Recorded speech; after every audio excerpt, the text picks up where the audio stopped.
伫咧台北车头前一阵有设一寡互家友放行李的所在，最近佫开放一个室内的行李房，要互家友放物件。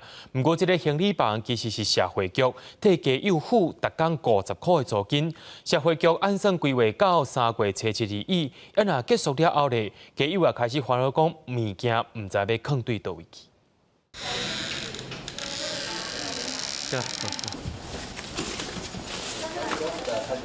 家友甲家己生活用品塞去车头的行李房，这是即阵才开始由社会局暂时出钱，伫台北车头提供一个空间，免费互因放。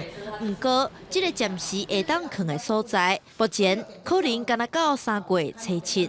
有这间房子真的很感恩，但是我只希望不要说2个月了，真的不要说2个月了。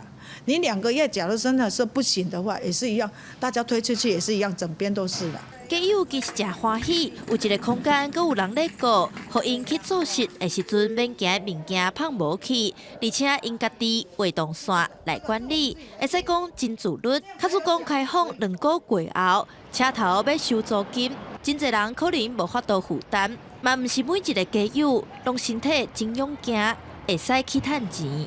街友比较弱势哦，又比较没有钱啊，你1050块，慢慢跟我来吵来抢。来放置的街友朋友、大哥大姐，他们的工作上面其实是不稳定的，然后经济上面其实是不稳定的情况底下，其实是没有办法去负担这个部分。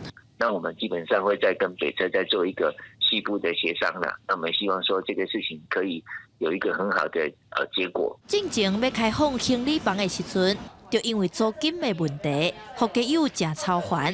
后来伫社会局代付租金了后，才有即摆的结果，嘛互车头4颗位仔变清气。目前有24个家友伫遮放物件，即摆因敢若希望讲，这个政策会当继续行。